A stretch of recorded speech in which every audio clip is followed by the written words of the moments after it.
Hey everybody, Jeffrey Powers here from geekazine.com. Today we've got John Myers from the Blue Buffalo Group, and we're going to be talking about over-the-top TV. We're going to be talking about Level 3. We're going to be talking about all the inner working connections and get some ideas, some figures, and thoughts as to what's going to happen with over-the-top television. That all next on the show.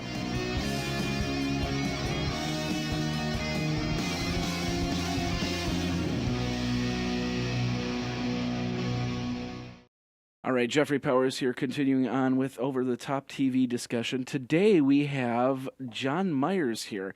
John Myers is part of the Blue Buffalo Group.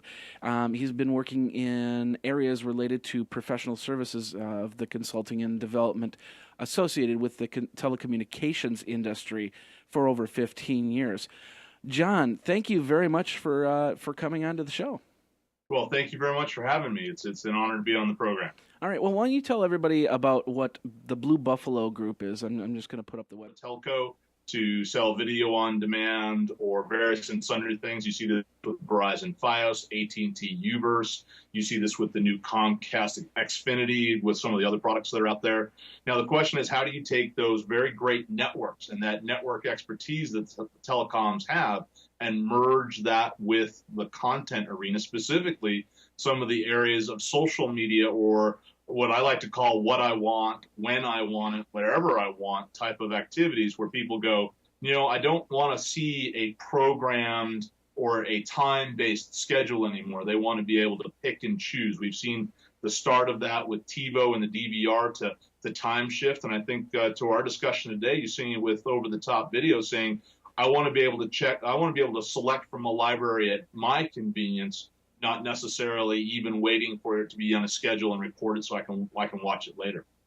And be able to watch it without issue, without question, which is what we started to talk about before we started recording here. The whole thing last week with Level 3 and Comcast, on how Comcast has basically told Level 3 that they want to manage a little bit more of the market. You know a little bit more about this, so why don't you put it in what you've been reading lately? Yeah, no, it's one of the interesting concepts that are out there. So, the people who have the over-the-top content need to get it from where their servers are to where the people are trying to view that.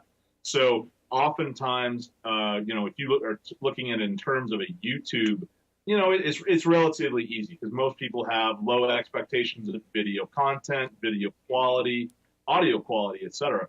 That kind of comes with the YouTube experience. But when you start paying that extra dollar to go into a Netflix type of environment, a Hulu type of environment, you really need to be able to manage your distribution or your content distribution from where you have the content across to that last mile to the customer.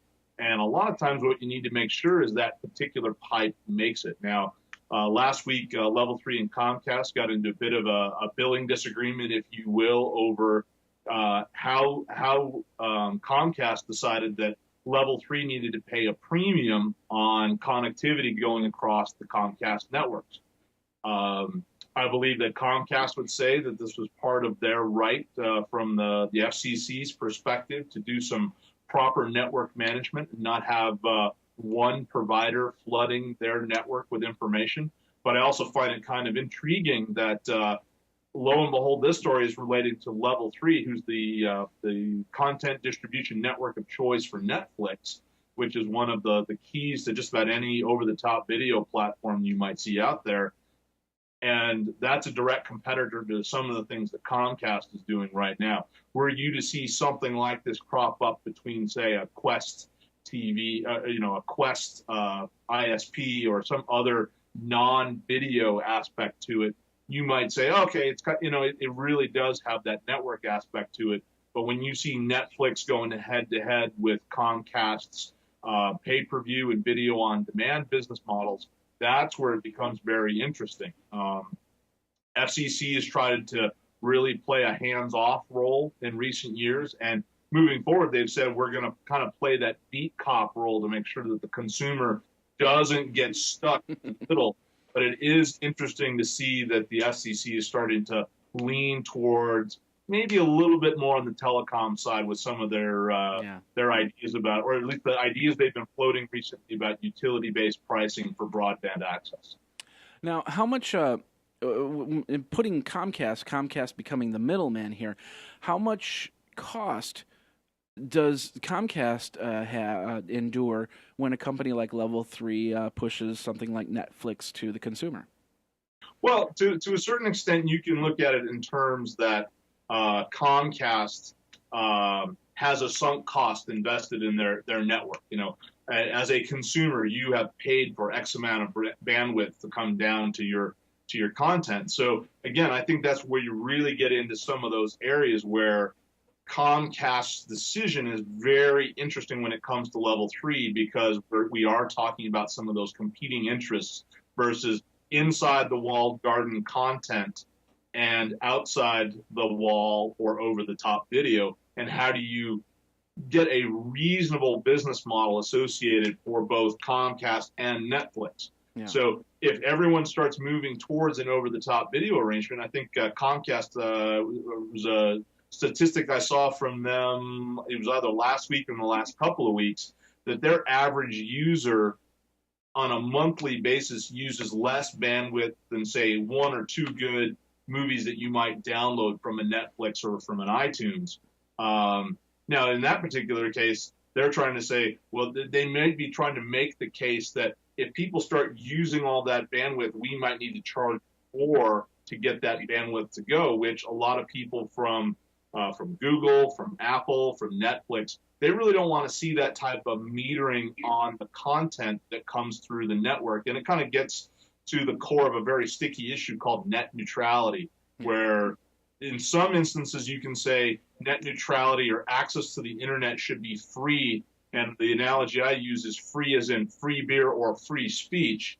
A lot of those big content providers look at net neutrality being, it should be like free beer. I paid my access, my cover charge to get into the bar. I should get as much free beer as I want, and nobody should be able to tell me otherwise. On the other hand, the providers, whether it be a Comcast, Qwest, Verizon, AT&T here in the States, they are pushing back going, no, you have some rights and responsibilities because if one person hogs up the entire network and that means that their group associated with the central office or their group associated with a particular part of the cable network would not be able to enjoy similar activities. So that's where you get that discrepancy. And it is interesting. Over the last couple of years, you've seen a lot of the big players, like I said, Google, Apple, Netflix, really taking the position of, we've paid already. We paid for our access to the internet. Our consumers have paid for their access to the internet. How do we make that work? And from the provider side, it's like, where is our incentive to upgrade the network so that we can guarantee everybody has this level playing field of access through the system? So it's one of those things that it kind of depends on where you stand on it, on the issue of net neutrality, about where you think the money should be coming from. Well, I like the idea, the little beer analogy that you had right there. I'm going to add to that just a little bit because I know a strange little fact, and that is a half barrel of beer is about 120, I think it's 120 16-ounce glasses, 160 12-ounce glasses.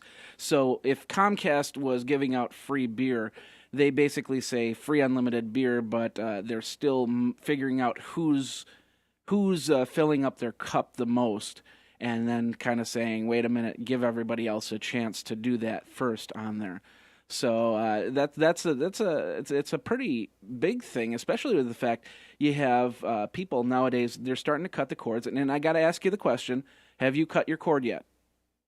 To my house, no, I have not cut the cord. I've not cut the cord to my house. I still have my actual phone there, and for my local Bell operating company, I've got X number of services, but it's one of the things that I like to have. I think we're a little bit away from having the ability to cut the cord from a connectivity perspective, but you are correct. More and more people are saying, I don't need that phone aspect in order to get the download that I need, and they're going in the VoIP area. And that's a completely different part of the business model that a lot of the telecoms are facing in terms of connectivity to the home. Well, the biggest problem though is that the people that do cut the cord, they're sitting there and they're going, "I need to watch my content," and it's just like with my mom.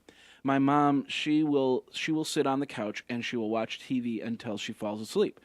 So people are, and I've done this a couple times too. I've called up Netflix and I've started to watch a movie or something like that, and of course the instinct is to eventually go, and all of a sudden you're asleep and you're watching, and so you're technically not watching the movie. You're giving up the bandwidth, and it's not a push architecture anymore. We're talking about a single instance architecture pushing to your house.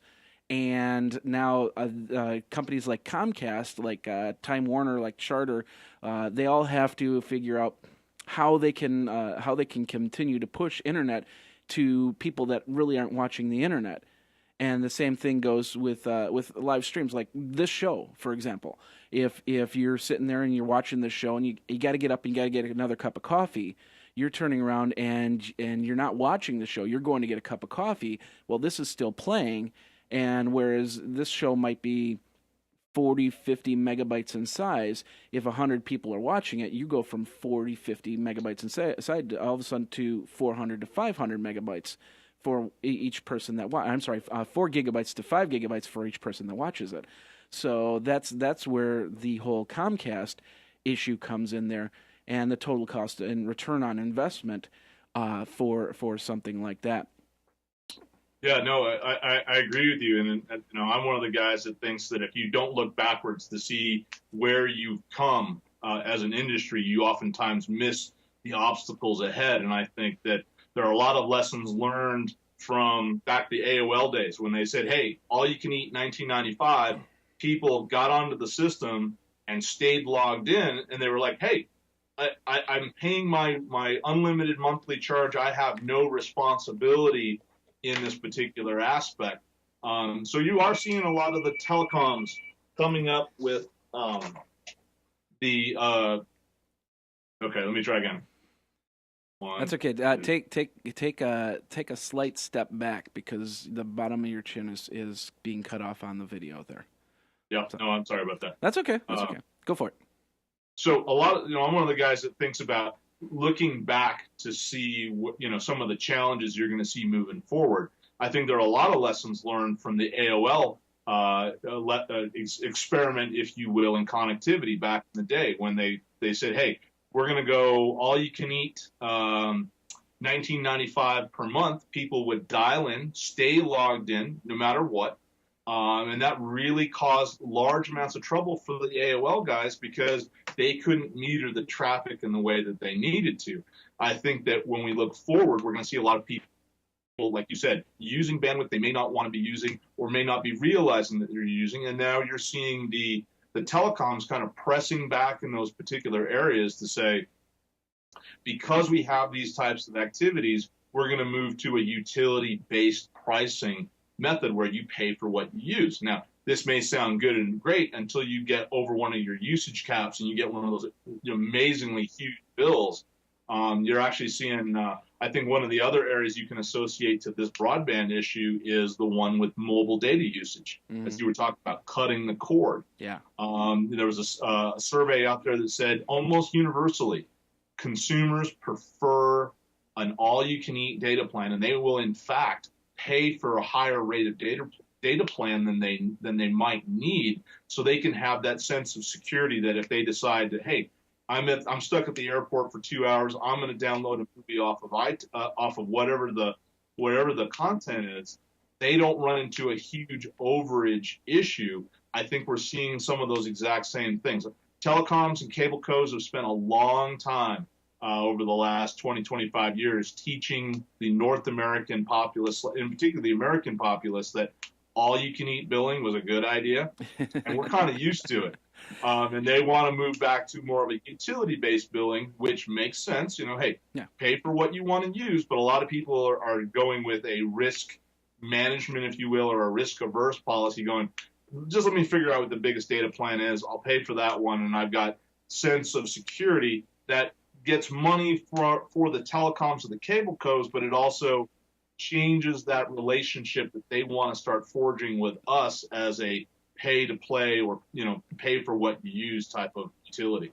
Well, and we're still gonna go over, and we're still not gonna think about it. And the case in point was it last year, the guy who was on the cruise ship wanted to watch the Chicago Bears game, watched it on his mobile phone, ended up having like a $3,000 to $4,000 mobile bill. Didn't realize it. AT&T decided, well, we'll cut you a small break on that, and he still had to pay, but he didn't pay like $3,000 to $4,000 on it. He just didn't think about it. And it's like, okay. Now we're at for a consumer over the top television. We're just hitting 1% of the consumer base out there in the United States alone. What do you see for 2011 and how over the top TV can affect that? Do you see that? Well, it's obvious it's going to grow, but by how much? How much by this time next year will people be on over the top TV as opposed to regular TV? Well, I see it as you start seeing some of the devices being integrated into consumer electronics pieces. So I think that for this holiday season, we're seeing a lot of the Google TV integrated directly into, say, Sony products or Logitech products. I mean, that's really opening it up, and you're getting away from that that early adopter, bleeding edge type of group. And I think that as I like to call them the kind of the social media generation, people who understand, use Twitter all the time, and understand and kind of view things in bits and bytes, not bits and bytes, but chunks of content, kind of what they want to see. As those people come through the colleges, have more disposable income, and they start coming into the workforce, you're going to start seeing over-the-top TV being their preferred venue of choice. Now, to a certain extent, a fuddy-duddy such as myself, even though I do use Twitter, I do like my HD NFL football games, much like the gentleman that you were mentioning about. He likes to watch his football. Yeah. I like that HD experience. So I'm there's always going to be that segment or that mainstream of the, kind of the U.S. consumer group that's going to be tied to the maybe not necessarily the traditional broadcast model, but to that traditional in-line programming where they kind of say, oh, we'll let somebody program for us. But you're seeing a revolution with people as we're seeing this younger generation come up, how they like to view their content, how they like to mix media platforms. I kind of like to watch TV, and that's what I do. Mm-hmm. Some people like to watch TV, email, maybe do some social gaming on the side there, and they do it all in one platform. As those folks moving up the consumer chain, you're going to see that percentage go. So I would say probably 5 to 10% of the U.S. population, but it'll still be in that early adopter bleeding edge group, but they'll have fewer and fewer obstacles to picking up those options because, if it's in a Sony TV, it can't be that far out of the mainstream. You know what I'm saying? Yeah. Now, you press on a very interesting issue that I want to kind of delve into for a second here, and that is the sports end of things. And a lot of people I talk to that they get their TV stations because they want to get ESPN, they want to get the this or that or the other thing. Most recently, for the NFL, we're talking where if you want to watch an NFL game on, I think was it Thursday night, you have to watch through the NFL Network. You cannot watch the game on ABC. Monday Night Football is now on ESPN, so you need to have cable to do that. Now, we just had, like for the Roku just put on the NHL onto their set-top box. Sooner or later, the NFL is going to pick up on this idea and put their stuff on the box. But then they start realizing that there's no middleman when you go from sport to viewer. They can actually push that stuff straight to the viewer without having to worry about ABC or NBC or CBS contracts. Will that be a big play in people if a whole sport decides, okay, well, we're done, we're just gonna put it on Roku, and you're gonna have to get yourself a Roku box to watch Major League Baseball, any game, and you're not going to see it on any channel. That's going to be a big effect on the network broadcast. Yeah, so you give an excellent example. One of the big drivers in just about any content distribution selling group is sports. We saw that leading, or that I would call it even a bleeding edge, with the 3D World Cup games from FIFA this summer, and you're seeing ESPN continue to push with 3D gaming because it's a big venue, it's a special event, it's those types of things. You're also seeing the sports themselves laying that groundwork. NFL Network, NBA Network, MLB Network.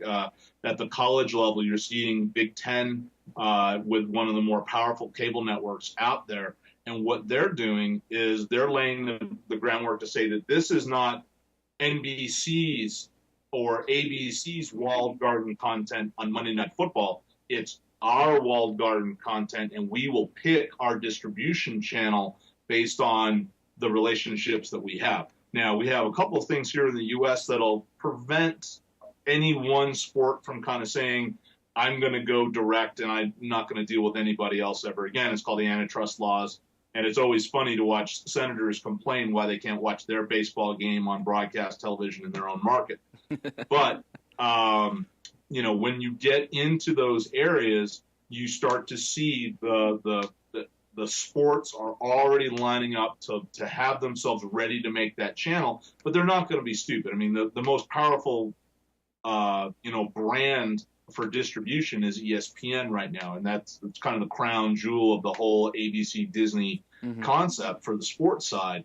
You're not going to see the NFL up and say, no, we're not going to use ESPN, even though ESPN is a middleman to the end user, because they're not fully in that business. A lot of those sports organizations say, we make football, we have a football league, we manage our football teams, but ESPN brings value add in terms of production, promotion, discussion, if you will, and that's really worth it to them. And I don't think they'll ever really get away from that, but they won't be stupid. They'll be saying, we have additional options. We can see it already in the NFL stadiums these days, where you can get an NFL fan video package where wirelessly they're sending video to you in your seat. And I don't think that touches any part of anybody else other than the National Football League and their direct partners. They may sub out some production, but that's a wholly owned platform and revenue stream for the National Football League. So say that part again, how that works. There are little, you would almost call them like small tablets or big-sized iPhones, if you will. Mm-hmm. You can rent those for the season or rent them for the game. You are given one, you go to your seat. It's powered by a wireless network in stadium. Wow. And you can watch highlights from your game or from other games. And that would get into, like, they might be subbing out certain parts of, and not to do too much promotion for the National Football League, their red zone package where, hey, the game changed in Atlanta.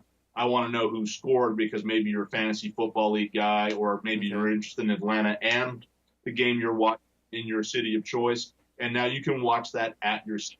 Now, my question would be, and again, I'm a little bit old school. I do take my iPhone to the football game. Yeah. But if I'm sitting watching a game, I want to sit and watch my game, not necessarily what's happening in Atlanta for a score in that particular contest. Well, yeah, but you could also turn around and say, okay, there was a very controversial call on here. Maybe the question whether the ball was grounded or caught, which is a more common a call nowadays that gets challenged. You can sit there and they can push that content to your mobile device. So you're actually watching the mobile device to see the 4 or 5 different angles to see if that ball popped out before the guy hit the ground or whatnot, instead of looking at that big multi-billion-dollar scoreboard that takes a lot of money to power and go from there. So that's actually a pretty cool concept. I did not know about that part. So thank you very much on that. No, you are correct. I mean, and that provides a lot of value to people who want to be in the stadium, who may not have seen that end. When I go to games, a lot of times I sit in the end zone, and if you're at the opposite end zone and there's a play up there, you may want to watch it on a device that's provided to you. So, no, those avenues are out there. A lot of the sports are working on that, and again, going over the top, direct through their own proprietary channels, et cetera. But it's a very interesting path that we're seeing, much like the cutting of the cord from landline wireless. I think we're going to see a lot of the video is going to be cutting the cord from inline programming to, what I want, when I want it type of content consumption. If there's one thing that maybe the general public doesn't know now for the next year, something that could change within the next year that you're seeing on a trend right now, what would that be? It's going to be something that I'd love to say it's going to be really sexy and exciting, but I think it's going to be those developments with the FCC and the net neutrality aspects, because without that last mile, without that connectivity through the networks, really a lot of this stuff cannot happen. I'm sure that if you're on the East Coast and you're a Comcast subscriber last week, they had a major outage that was several hours long. Now, you're a Netflix customer. Where is your issue with? Is it at Comcast? Is it at Netflix? Because you didn't have access to that. Now, it's entirely possible that if a bunch of these organizations get very positional and say, Netflix would go, no, I'm charging you full boat because that's not my problem with the network. Comcast is saying, well, it's not really my responsibility what you're trying to bring across the network. So I think that what needs to happen, and I'm hoping we'll see some of the grown-ups come to the table. And I'm not saying that they're acting positionally now, but they're looking at their own interests, their own business models, and not really saying, hey, how can we look at this big environment, this ecosystem? How can we all get along, as opposed to looking at their particular piece? But I think that the FCC ruling in terms of regulations for net neutrality, their views on billing associated with broadband access are going to be some of those key aspects to where you're going. And if you can't see some of those changes come about, it may not be next year, it may be a year or two down the road, you might start seeing more of this over the top going back to inside the walled garden, or having relationships with Netflix and the providers, the ISP providers. So now your pipe is now, hey, instead of Netflix being an outsider, they're inside the family. That might be happening, or you might see, and when that happens, you're going to see kind of the YouTubes and some of the other social ones, they move back to the PC desktop, and you kind of have people who consume content in that area as opposed to the other one. So I'd love to say there's a great new sexy killer app, and from what I understand, if you look at the Netflix app on iPad, that almost guarantees you what you want to do with an iPad purchase. But I think where we as consumers and people as content providers need to look is, where's the FCC gonna come down, and how can these organizations find common ground to work together, rather than that's your network, that's your problem, that's your content, that's your problem. All right, perfect.